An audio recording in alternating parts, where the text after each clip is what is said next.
Yesterday I discussed about the function that is the polynomial function. Are you able to understand those definition and graph? क्या function का definition, graph, domain, range समझ में आया था? Sir एक बार फिर से बता दीजिए। चलो, मैंने रेसिप्रोकल समझाना चालू कर दिया, लिख दिया था डिफिनीशन इस पे।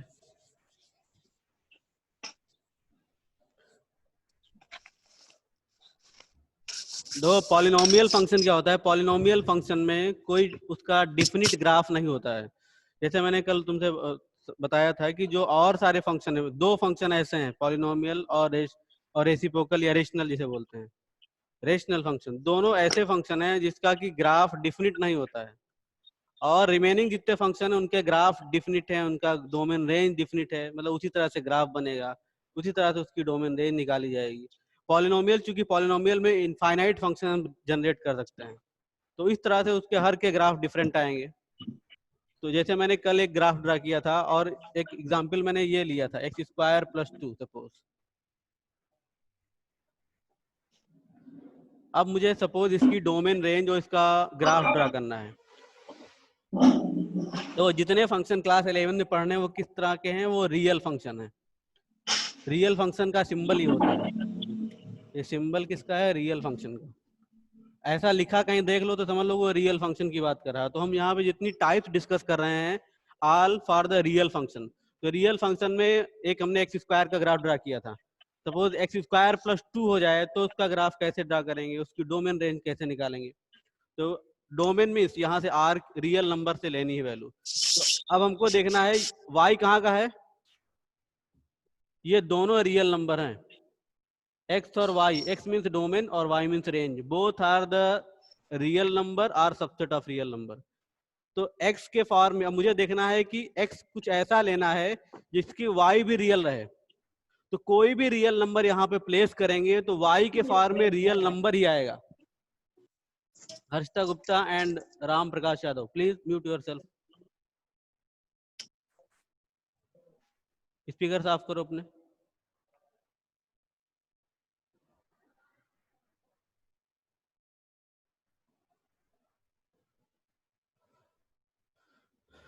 देखो ये, तो यहाँ पर मुझे ये देखना है कि यहाँ पे x के फॉर्म में यहाँ से वैल्यू निकालनी है। क्या कोई ऐसी वैल्यू भी यहाँ पे आ सकती है जो y को, y मीन्स यहाँ रियल नंबर, ये y मीन्स रेंज, रेंज कहाँ पे लाई कर रही? कोडोमेन में लाई कर रही। तो क्या कोई ऐसा x यहाँ पे हम ले सकते हैं जो कि y को अनरियल बना दे? x कैसा होना चाहिए? रियल। मतलब रियल फॉर्म में कोई ऐसी x की वैल्यू क्या जनरेट हो सकती है, रखी जा सकती है, जो कि y को अनरियल बना दे? नहीं, क्योंकि कोई भी रियल नंबर रखोगे तो x के फॉर्म में क्या आएगा? रियल ही आएगा। उसमें प्लस 2 ऐड हो जाएगा स्क्वायर टर्म में। इसका मतलब हो गया कि x मीन्स डोमेन, यहाँ पे डोमेन क्या हो गया? रियल नंबर हो गया। अब बात आती है रेंज। रेंज मीन्स कौन कौन से एलिमेंट इस रियल नंबर के सेट में, ये हमारा को डोमेन सेट है ये पूरा, कौन कौन से एलिमेंट किसी की इमेज बने हुए हैं डोमेन सेट के, हमको उन एलिमेंट्स को छांट के निकाल लेना है। Those will be the range for this function. इस फंक्शन की रेंज बन जाएंगे। अगर हम अब इसको निकालते कैसे हैं? देखो यहाँ पर क्या है, y equals x square plus 2 लिखा हुआ है। अब ये फंक्शन कैसा है? ये y in term of x लिखा है, y in term of x। हम क्या करें? x in term of y लिख दें। इसको लिख सकते हैं X square equals Y minus 2, या x equals root over Y minus 2। और ये x कहाँ पे लाई कर रहा है? ये डोमेन में लाई कर रहा है। और x है कैसा? ये रियल है। ये x कैसा है? ये रियल वैल्यू है। और इसको रियल बनाए रखने के लिए क्लास 10 से हम जानते हैं कि जो रूट के अंदर की वैल्यू है वो पॉजिटिव होनी चाहिए।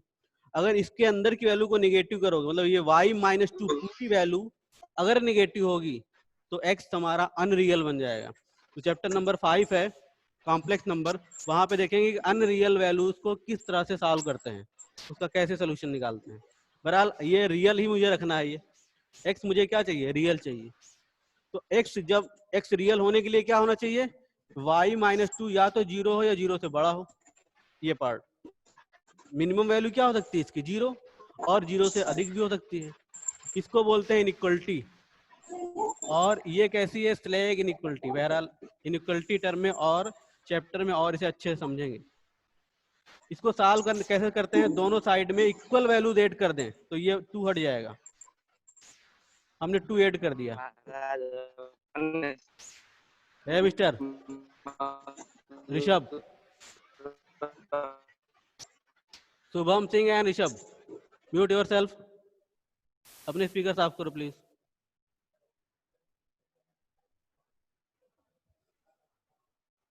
ऋषभ सुनाई दे रहा है? माननीय स्पीकर ऑफ कर लो अपना, नहीं तो हम सबको ऑफ करेंगे तो थोड़ा परेशान हो गए। स्पीकर जितने लोग आओ, जितने भी इसमें एडमिट हो, सब स्पीकर ऑफ कर लिया करो ताकि आवाज में परेशानी ना हो और घर की आवाज तुम्हारे यहाँ तक ना सुनाई दे। तो y is greater or equal to 2 हो गया। यहाँ पे कैसे निकाला? y दोनों साइड में 2 ऐड कर दिया। लो तुम लोग इसी तरह पढ़ोगे तो पढ़ो।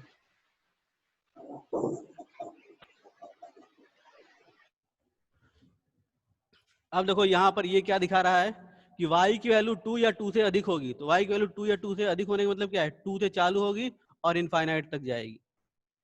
तो यहाँ पर हम 2 जब रखेंगे तो क्या मिलेगा? 0 मिलेगा। और 2 से वैल्यू एक्सीड करते जाओगे तो x की वैल्यू रियल मिलती जाएगी। लेकिन 2 से अगर हम छोटा करेंगे तो x हमारा अनरियल हो जाएगा। तो what is the range? y means range. Range क्या है यहाँ पर? ये है 2 से इनफाइनाइट तक। अभी इस पे और ढेर सारे क्वेश्चन करेंगे इस तरह की फॉर्म पे। तो डोमेन यहाँ पे क्या हो गई? Set of real number. Domain is R and range is 2 to infinite.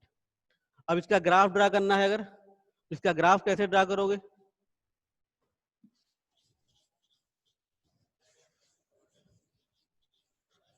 यहाँ पे रेंज लिख दे रहा हूँ। इसका रेंज हो गया 2 to इनफाइनाइट।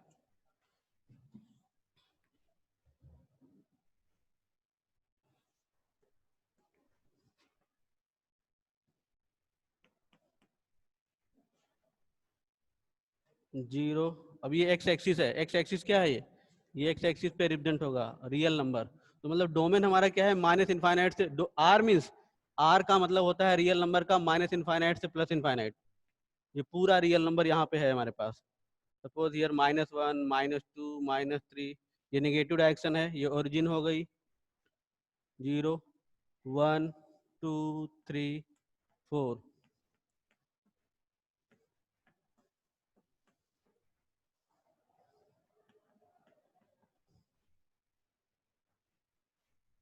अब इसका ग्राफ ड्रा करना है। तो ग्राफ ड्रा कैसे करोगे? जैसे एफ एक्स इक्वल लिखा हुआ है हमारा एक्स स्क्वायर प्लस 2। यहाँ पर मैंने 1 वैल्यू प्लेस की, सपोज 0 प्लेस किया। तो 0 प्लेस किया तो 0 स्क्वायर प्लस 2 हो जाएगा। यहाँ पे x की यहाँ 0 था तो 0 स्क्वायर प्लस 2 वैल्यू क्या आएगी? 2। तो 0 की इमेज क्या मिल गई? 2। x की वैल्यू क्या है? 0 और y की वैल्यू हो गई 2। तो 0 की इमेज कहाँ मिल रही है? ये 0, x की वैल्यू 0 कहाँ पे होती है? यहाँ पे। और इसकी y वैल्यू कहाँ मिलेगी? यहाँ पे मिलेगी। मतलब x की वैल्यू जब 0 होगी तो y हमारा क्या होगा? 2 होगा। फिर x यहाँ पे 1 रखा तो 1 square plus 2 it will be 3। यहाँ पे देखो ये 1 है। 1 पे वैल्यू क्या हो जा रही है? y की वैल्यू हो गई 3। F x means y। जो यहाँ पे रखने के बाद जो वैल्यू मिल रही है वो किसको रिप्रेजेंट कर रही है? वो y को रिप्रेजेंट कर रही है, वो रेंज को रिप्रेजेंट कर रही है। और x हमारा क्या हो गया? ये 0 हो गया। 0 पर रेंज क्या है? 2। 0 की रेंज 2। फिर 1 निकाला, 1 की रेंज क्या हो गई? 3 हो गई।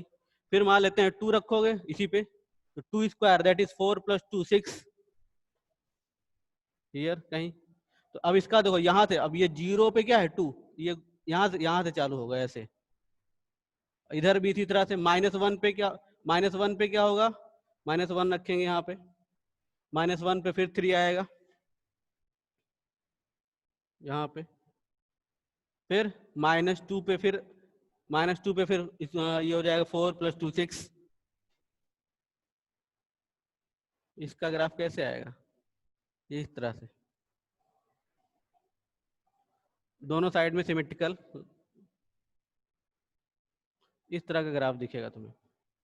कैसे? 0 पर x की वैल्यू 0, y 2, 1 पे 3, 2 पर 6, इसी तरह से इधर -1 पे 3, -2 पे 6, ऐसे ग्राफ आ जाएगा।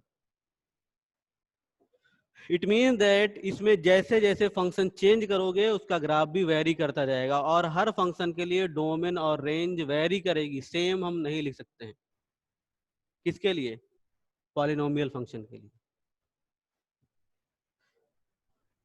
अब इसमें देखो, अब इसमें कोई दिक्कत हो, हर्षिता गुप्ता ऑन कर रखा तुमने, कोई प्रॉब्लम?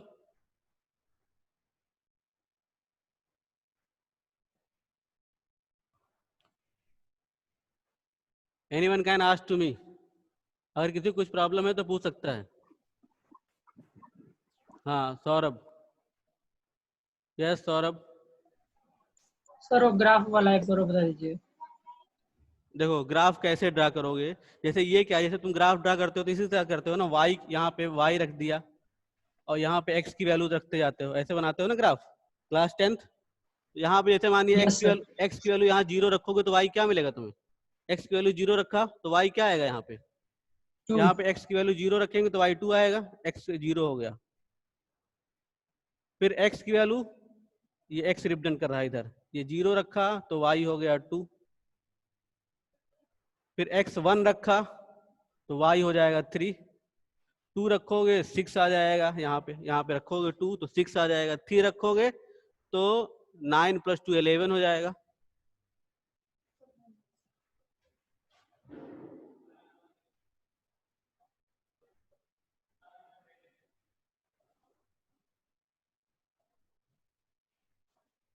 तो इस तरह से हम यहाँ पे क्या करेंगे, जैसे ये क्या है, it is not a particular graph, मतलब इस फंक्शन में कोई एक तरह का ग्राफ नहीं बनेगा। तो हमको क्या करना पड़ेगा, एक जैसे हम क्लास 10th में ग्राफ ड्रा करते थे, x की वैल्यू रखकर y की वैल्यू निकालते थे, वैसे यहाँ पर भी करना पड़ेगा।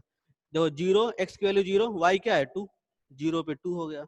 1 रखा, x की वैल्यू 1, ये x एक्सिस रिप्रेजेंट कर रहा है x की वैल्यू, तो x की वैल्यू 1 रखेंगे तो y हमारा यहाँ पे 3 हो गया।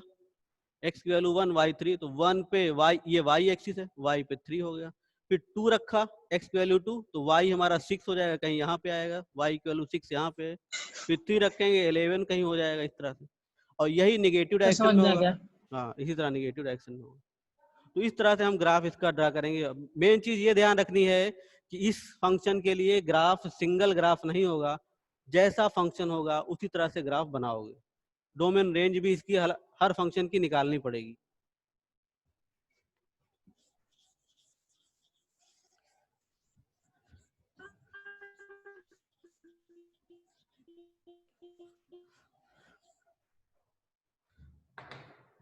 Next is the rational function, or reciprocal, जो ही बोलो।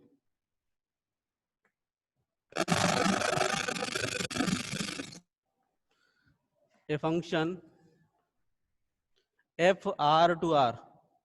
अब ये देख, ये हर फंक्शन में ये लिखा देख के भ्रमित नहीं होना है, मैं बार बार बात कर रहा हूँ, ये रियल फंक्शन की को रिप्रेजेंट करने का तरीका है। A function f R to R is said to be rational function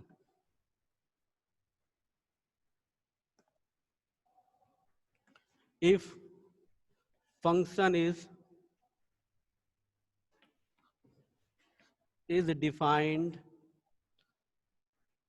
in such a way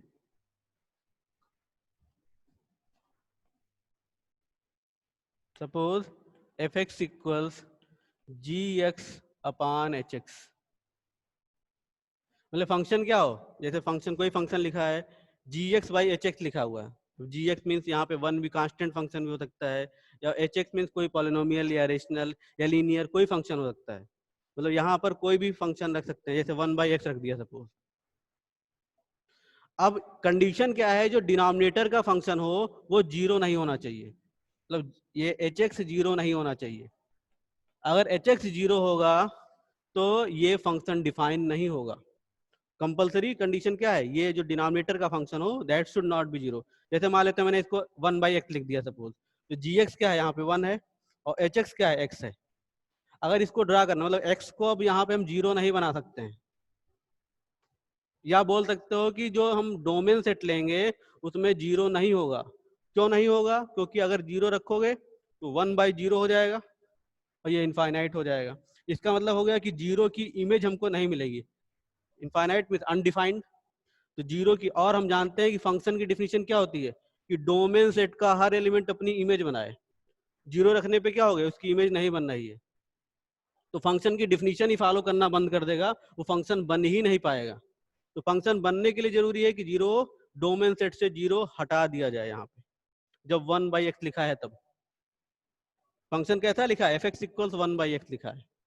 तो अगर ऐसा फंक्शन है तो डोमेन में जो भी डोमेन में फंक्शन होगा उसको हम जीरो नहीं बनने देंगे, और जो जीरो ना बनने देने का मतलब क्या है, x जीरो नहीं होगा। तो डोमेन, अब इसका मान लेते हैं डोमेन मुझे लिखना है, तो क्या करेंगे, r से रियल नंबर के सेट से जीरो हटा देंगे। तो क्या लिखा है, r -0। इसका मतलब हो गया कि रियल नंबर के सेट से जीरो रिमूव हो गया। अब जीरो को छोड़कर कुछ भी रखोगे तो ये f(x) y की वैल्यू मिल जाएगी। सपोज मैंने यहाँ पे 1/1/2 रख दिया, ये किसकी वैल्यू, x की वैल्यू है, तो वैल्यू क्या आएगी 2। अब इसकी इमेज क्या हो गई, 2 हो गई। लेकिन जब जीरो रखोगे तो इमेज क्या आएगी, इनफाइनाइट आएगी। इनफाइनाइट मतलब होता है कि वो चीज एग्जिस्ट ही नहीं कर रही, पता ही नहीं क्या है वो। तो इस कंडीशन पे वो फंक्शन नहीं बनेगा। अब तो एक मैंने एग्जाम्पल लिया है, अगर इसका ग्राफ ड्रा करोगे तो कैसे होगा। बहरहाल डोमेन ये हो गया, और रेंज क्या हो जाएगी इसकी रेंज कैसे निकालोगे, रेंज दो f(x) means y = 1/x। Suppose ये फंक्शन है, हमने एक फंक्शन एज्यूम कर लिया। यहाँ पर भी क्या है, यहाँ पर भी इनफाइनाइट फंक्शन ऐसे बना सकते हैं। x इक्वल्स क्या हो जाएगा 1/y। अब यहाँ पर अगर y हम जीरो रखेंगे तो x भी क्या बनेगा, अनडिफाइंड बन जाएगा। और अनडिफाइंड मीन्स वो एलिमेंट हमारे डोमेन सेट में है ही नहीं है। तो इस कंडीशन में रेंज भी क्या हो जाएगी इसकी, r-0 हो जाएगी।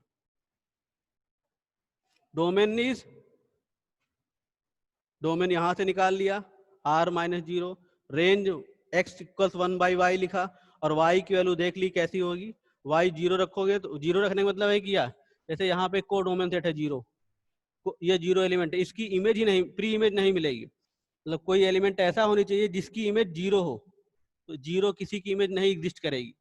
इसलिए यहाँ पर ये एलिमेंट मैंने जीरो यहाँ से हटा दिया। तो domain is set of real number except zero, इसको क्या बोलेंगे, set of real number except zero. Range is set of real number except zero. इसका ग्राफ हो सकता है कोई चीज, ये 11th का टफ पार्ट है, तो हो सकता है कभी एक बार में कोई चीज ना समझ में आए तो उसे रिपीट करवा लेना मुझसे। ये नहीं कि एक बार में घबरा जाओ कि क्या पढ़ा दिए, समझ में नहीं आ रहा है।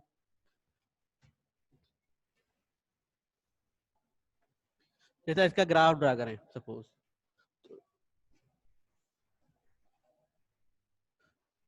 ये y एक्सिस हो गई, दिख रहा है नहीं दिख रहा है, y डैश x डैश और x। अब यहाँ पे तुम्हें पता है कि जीरो एलिमेंट हमारे पास नहीं है डोमेन सेट में, ये नहीं है जीरो। अब जैसे 1 हम गए, मान लीजिए सपोज ये 1 है, 2 है, लाइक सो ऑन 3। तो देखो अब यहाँ पे 1 वैल्यू रखोगे तो x की वैल्यू 1 तो y भी 1 आएगा। यहाँ पर x जैसे मान लिया लिखा है y = 1/x। अब जब x 1 रखेंगे तो y क्या मिलेगा, 1/1 दैट इज 1। तो 1 की इमेज कहाँ मिलेगी, यहाँ पे 1 मिलेगी, ये y रिप्रेजेंट कर रहा है। 2 लिखोगे यहाँ पे 2 लिखा हमने, तो 1/2 हो जाएगी। तो अब यहाँ पे 2 की इमेज क्या मिलेगी, यहाँ पे ये 2 एलिमेंट है, 2 की इमेज 1/2 यहाँ पर कहीं होगा, ये यहाँ पे हो गया। 3 रखा और छोटी इमेज हो गई और यहाँ पे आ जाएगी। 4 रखें, जैसे जैसे x की वैल्यू बढ़ाते जाएंगे तो इस तरह से ग्राफ मिलता जाएगा, ऐसे आएगा। और जैसे जीरो के क्लोज होते जाएंगे वैल्यू क्या होती है, जैसे जीरो यहाँ, जैसे जीरो बढ़ाओगे, जीरो बनाओगे, ये इनफाइनाइट बन जाएगा। तो इनफाइनाइट को इस तरह दिखा देते हैं, ये ऐसे स्ट्रेट लाइंस। ये ग्राफ हो गया। इसी तरह से मान लेते हैं निगेटिव डायरेक्शन है इसका। अब जैसे -1 रखोगे तो -1 मिलेगा, -2 रखा यहाँ पे x की वैल्यू, -2 रखोगे तो -1/2 हो जाएगा, और कम हो गया और कम वैल्यू, ये वैल्यू कहाँ पे -1/2 कहीं यहाँ पर है, यहाँ पे हो जाएगी। -3 रखा तो और छोटी वैल्यू 1/3 हो जाएगी। मतलब ये ग्राफ इस तरह से आएगा ऐसे। और जहां पे 1 से आगे बढ़ेंगे और 0 के क्लोज होंगे तो फिर से y हमारा क्या बन जाएगा, यहाँ जीरो रख रहे हो, 0 के पास जा रहे हो तो ये क्या हो जाएगा, फिर से इनफाइनाइट। इनफाइनाइट में से एक स्ट्रेट लाइन से दिखा देते हैं ऐसे, ये इस तरह का ग्राफ आता है। ऐसा यहाँ पे जाके ये इस ऐसे ऐसा ग्राफ मिलेगा, किसमें, रेशनल फंक्शन में। अब इसमें भी डिफरेंट डिफरेंट टाइप के फंक्शन हो सकते हैं और डिफरेंट टाइप के उनके ग्राफ बनाए जा सकते हैं।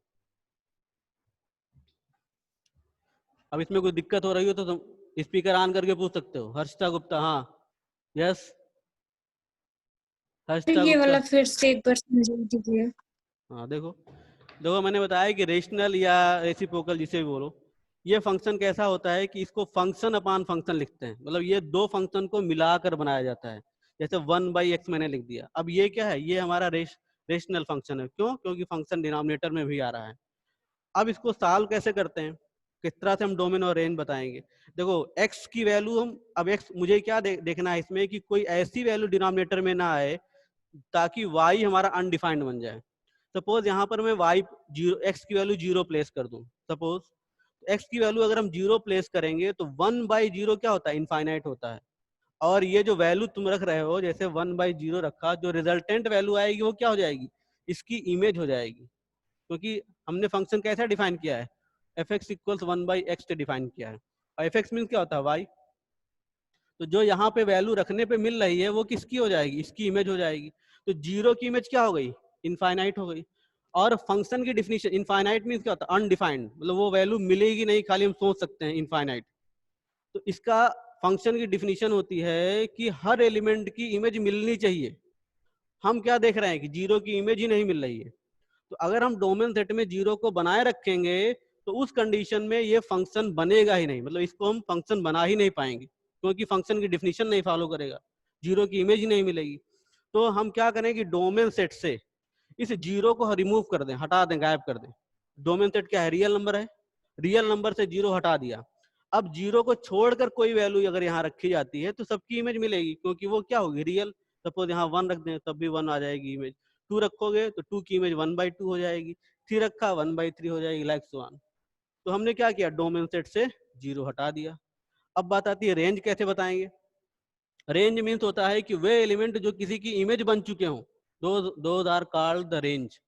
अब जैसे y इक्वल्स 1/x हमारा फंक्शन है, हमने क्या किया, x इक्वल्स 1/y लिख दिया और देख लिया कि कौन कौन से एलिमेंट इमेज बन सकते हैं। तो फिर यहाँ दिक्कत आ रही है, अगर हम 0 रखेंगे तो x क्या बन जाएगा, अनडिफाइंड बन जाएगा। तो हमने भी क्या किया, यहाँ से भी 0 हटा दिया। अनडिफाइंड होने का मतलब क्या है कि को डोमेन सेट में 0 तो है लेकिन वो किसी की इमेज नहीं है। तो हम क्या करें, यहाँ से 0 हटा दें। यहाँ अब ये क्या है, ये रेंज का सेट है, y मीन्स रेंज, रेंज से मैंने 0 हटा दिया तो रेंज क्या हो गई, r-0 हो गई। डोमेन भी r-0 था। अब इसको ड्रा कैसे करेंगे, देखो 0 पे क्या हो जा रहा है, x, ये x की वैल्यूज हैं, पूरा रियल नंबर है। अगर हम 0 रख रहे हैं तो ये इनफाइनाइट बन जा रहा है, y हमारा, y ये हमारा है, y इनफाइनाइट बन जा रहा है। और जब हम इससे आगे बढ़ेंगे, मान लिया 1 रखा है x की वैल्यू, यहाँ पे x की वैल्यू 1 रखोगे तो 1/1 दैट इज 1, तो y 1 हो जाएगा। 2 रखेंगे, x की वैल्यू 2 रखा तो y क्या हो जाएगा, 1/2 हो जाएगा। 3 रखेंगे तो 1/3 हो जाएगा। 4 रखेंगे तो 1/4, 1/4 मीन्स 0.25 और 3 मीन्स 0.66, 0.33। तो अब ये वैल्यू क्या होती, कम होती चली जाएगी। जैसे जैसे x की वैल्यू बढ़ाते चले जाओगे y की वैल्यू करस्पॉन्डिंग और कम होती जाएगी। y मीन्स ये y हमारा है, ये वैल्यू छोटी होती चली जाएगी। और जितनी आगे बढ़ाते जाओगे वो एकदम एक्स एक्सिस को एकदम क्लोज होती चली जाएगी। और जैसे जैसे इधर बढ़ाते चले जाएंगे ओरिजिन की साइड में, ये y हमारा बढ़ता चला जाएगा। ये बढ़ने मतलब क्या, इनफाइनाइट बनता चला जाएगा। इनफाइनाइट को इस तरह स्ट्रेट लाइन से दिखा देते हैं ऐसे, ये स्ट्रेट लाइन क्या है, इनफाइनाइट को रिप्रेजेंट कर रही है। इसी तरह से यहाँ पे कंडीशन -1 पे -1 हो जाएगी y की वैल्यू, ये इधर -1 पे सपोज ये ऐसा कुछ ग्राफ, -1 पे 1 हो गई, -1, -2 पे गए, -2 पे गए तो x की वैल्यू -2 रखोगे, y -1/2 हो जाएगा। -1/2 मैंने और ऊपर हो गया, -1/3। तो ये ऐसा ग्राफ मिलेगा, ये इस तरह का ऐसा घूमा हुआ ग्राफ। ये मतलब ये और क्लोज होता हुआ चला जाएगा, ऐसे ऐसे एकदम बढ़ता चला जाएगा। यस हर्षिता, हर्षिता। सर। हाँ यस सर। बोलो। सर और पॉलिनोमियल फंक्शन में हाँ हमेशा कर्व लाइन ही मतलब हम लोग को मिलेगी ग्राफ में। हाँ, कर्व लाइन ही मिलेगी। पॉलिनोमियल फंक्शन में हम अगर लीनियर फंक्शन ले लेंगे तो उस कंडीशन पे स्ट्रेट लाइन मिल सकती है। मतलब y इक्वल्स x हो जाए अगर, वो भी क्या है, वो भी तो पॉलिनोमियल है, polynomial of 1 degree. Yes sir. तो उस कंडीशन पे हो जाएगा। लेकिन अगर पॉलिनोमियल क्वाड्रेटिक्स या क्वाड्रेटिक से आगे है तो उस कंडीशन में कर्व मिलेगा। लीनियर या फिर कांस्टेंट है तो स्ट्रेट लाइन मिलेगी। तो दोनों मिलेगा सर ना? हाँ, मतलब वो फंक्शन पे डिपेंड करेगा। बहरहाल जो पॉलिनोमियल होगा वो क्वाड्रेटिक ही होगा, क्वाड्रेटिक या उससे ऊपर। Yes sir.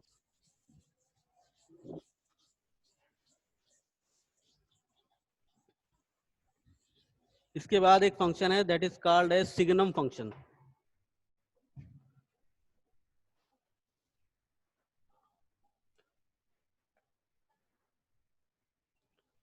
A function f r to r.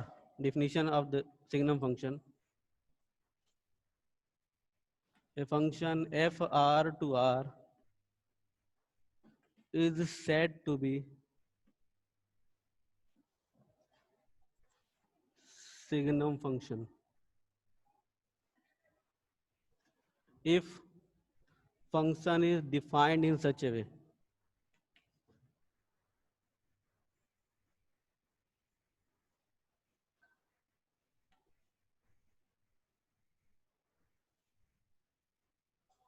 fx equals x upon mod x when x is not equals to 0 and it is 0 when x equals 0. This is called as signum function. जरा इसको अभी define में करता हूँ, जरा definition note कर लो।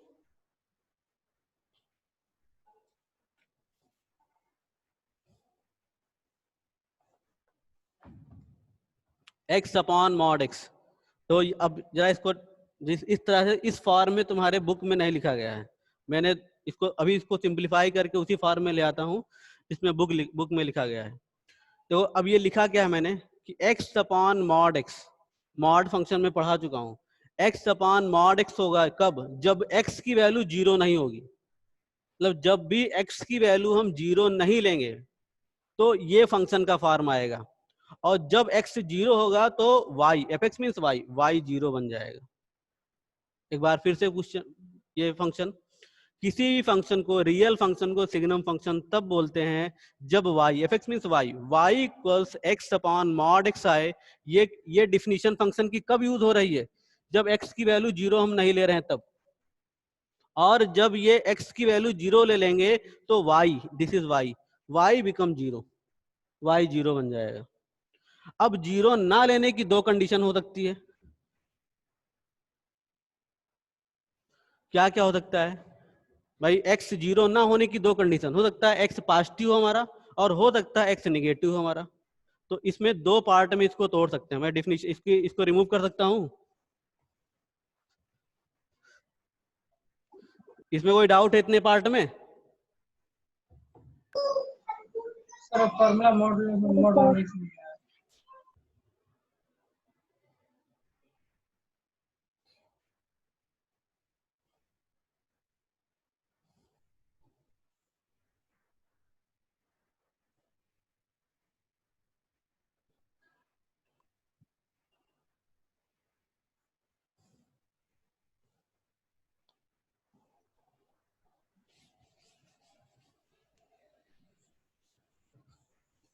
दो इसी इफेक्ट्स को मैं दो और पार्ट में तोड़ रहा हूं, इस पार्ट से।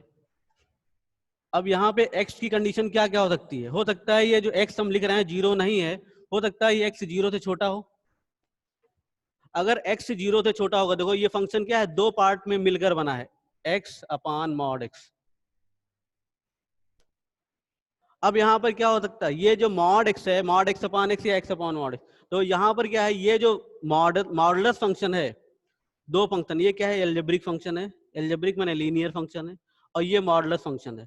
तो जब अब ये दो फंक्शन मिलाकर सिंगल फंक्शन बनाया गया, तो जब कभी ऐसी कंडीशन आती है तो जो डिफरेंट फंक्शन होता है, डिफरेंट मीन्स जैसे मॉडुलस फंक्शन है, मॉडुलस फंक्शन किससे बना है? लीनियर फंक्शन से बना है। तो कोई भी या एल्जेब्रिक फंक्शन से बना है, तो जो डिफरेंट फंक्शन होता है उसी पे पॉजिटिव नेगेटिव साइन आता है और रिमेनिंग जो है वो कांस्टेंट जैसे यूज होता है। जैसे फॉर एग्जांपल, जैसे मान लेते हैं कि दो स्टूडेंट प्रिंसिपल के पास जाते हैं सपोज, तो प्रिंसिपल किसकी बात सुनेगा? जो कि थोड़ा डिफरेंट मीन्स तो अच्छा स्टूडेंट होगा, और एक क्या हो गया, एक कांस्टेंट की तरह चला गया, उसके साथ चला गया आया। तो वैसे क्या है यहाँ पर, क्या है यहाँ पर, ये जो है डिफरेंट फंक्शन है, जो प्लस माइनस साइन आएगा वो इसी पे आएगा, और ये क्या होगा, इस पे कोई इफेक्ट नहीं पड़ेगा, ये एज इट इज हम इसको लेके यूज करते रहेंगे, इस पे कोई इफेक्ट नहीं पड़ने वाला। तो जैसे मैंने बोला कि x is less than 0, x की वैल्यू 0 से छोटी है, तो 0 से छोटी है, तो अब ये तो ऐसा ही रह गया। और हमें पता है कि जब मॉड x क्या होता है, ये माइनस x होता है, कब? जब x की वैल्यू 0 से छोटी होती है। जब x की वैल्यू 0 से छोटी होती तो मॉड x को माइनस x लिखते हैं। तो अब ये क्या हो गया, माइनस x हो गया, वैल्यू क्या हो जाएगी, -1 हो जाएगी। अब 0 पे पता है तुम्हें क्या होता है, x जब 0 है तो y भी 0 है, और जब x की वैल्यू 0 से बड़ी है, तो 0 से बड़े पे मुझे पता है कि मॉड की कंडीशन क्या होती है, x when x is greater than 0। जब पता है तुम्हें, x की वैल्यू जब 0 से कम होगी तो -x होता है, 0 से बड़ी होगी तो x होता है। तो यहाँ पर क्या हो गया, यहाँ पर हो जाएगा हमारा माइनस, यहाँ जब x की वैल्यू 0 से अधिक लोगे तो ये भी x बन गया और ये भी x बन गया, तो x by x that is 1, x is greater than 0। तो अब मुझे वैल्यू क्या मिल गई, ये y, ये fx मीन्स क्या हो गया, y की वैल्यू क्या हो गई, -1, कब? जब x की वैल्यू 0 से छोटी है, 0 कब? जब x की वैल्यू 0 है, और 1 कब है? जब x की वैल्यू 0 से बड़ी है। तो अगर हम चाहें तो ये फार्म हटा सकते हैं, इसको ऐसा मान सकते हैं जैसा बुक में लिखा हुआ है। अब हमारा फार्म क्या हो गया, fx equals -1, 0 and 1, -1 when x is less than 0, 0 when x equals 0, and 1 when x is greater than 0। ये किसकी वैल्यूज हैं, ये fx की वैल्यूज हैं। fx means y, what is the y, y means range, y क्या है, range है। तो रेंज में हमारे कौन कौन से एलिमेंट मिल रहे हैं, -1, 0 और 1, तो ये क्या बन गया, ये हमारी रेंज हो गई, इट इज अवर रेंज। और डोमेन क्या है, डोमेन देखो 0 से छोटी सारी x की value, x means real number, x यहाँ पे कौन सा रियल नंबर ले रहे हैं, 0 से छोटे सारे रियल नंबर ले रहे हैं, 0 ले रहे हैं, और 0 से बड़े सारे रियल नंबर ले रहे हैं। इसका मतलब क्या है, हम पूरा रियल नंबर कवर कर ले रहे हैं। तो डोमेन क्या हो गया, डोमेन हो गया सेट ऑफ रियल नंबर। तुम्हारे माइक ऑन है, माइक मतलब प्रॉब्लम हो तो अपना हैंड रेस करके पूछ सकते हो। बात देखो, अब इस फंक्शन मैंने जो जनरल फंक्शन था उसको पर्टिकुलर फॉर्म में कन्वर्ट कर दिया, तो जो पर्टिकुलर फॉर्म में कन्वर्ट किया, ये फॉर्म तुम्हारे बुक में दिया है, एनसीईआरटी में ये फॉर्म दिया है। कैसे आता है ये मैंने बता दिया, किस तरह से इसको -1, 0 और 1 उसने लिखा है। कैसे लिखा है, क्योंकि मॉड x अपॉन x होता है या x अपॉन मॉड x, किसी बुक में ऐसा लिखा है मॉड x अपॉन x लिखा रहता है, और किसी में x अपॉन मॉड x लिखा रहता है। तो बहरहाल इसको भी ले सकते हैं, इसको दोनों का रिजल्ट सेम आता है, x अपॉन मॉड x या mod x upon x, both have the same value, दोनों की वैल्यू सेम आती है। तो ये नहीं कंफ्यूज करना, कहीं यहाँ ये देख लेना तो कंफ्यूज हो जाना, दोनों सेम वैल्यू को रिप्रेजेंट करते हैं। तो अब यहाँ पे देखो, यहाँ पे -1 कब होगा, जब x अपॉन x की वैल्यू छोटी होगी। और मैंने बताया कि जब इस तरह का फंक्शन होता है तो जो डिफरेंट फंक्शन होता है उसी पे साइन जाता है। जैसे मैंने निगेटिव लिखा, तो अब ये निगेटिव नहीं बनेगा, x की वैल्यू छोटी करने का मतलब ये निगेटिव नहीं बनाना है, अब इस पे साइन जाएगा। और मुझे पता है कि मॉडुलस फंक्शन 0 से छोटी वैल्यूज पे निगेटिव, मतलब ये वैल्यू निगेटिव आती है। किसकी आती है, रिजल्ट y की वैल्यू निगेटिव नहीं आएगी, x के कंपोनेंट की वैल्यू निगेटिव आती है। तो अब यहाँ पे हो गया ये -x हो गया, x upon -x that is -1। Again 0 पे 0 और पॉजिटिव पे हो गया 1। ये हमारी कंडीशन आ गई। ये सर समझ में आ गया। अब डोमेन, ये रेंज हो गई, ये डोमेन हो गया। अगर इसका ग्राफ ड्रा करोगे तो कैसे आएगा?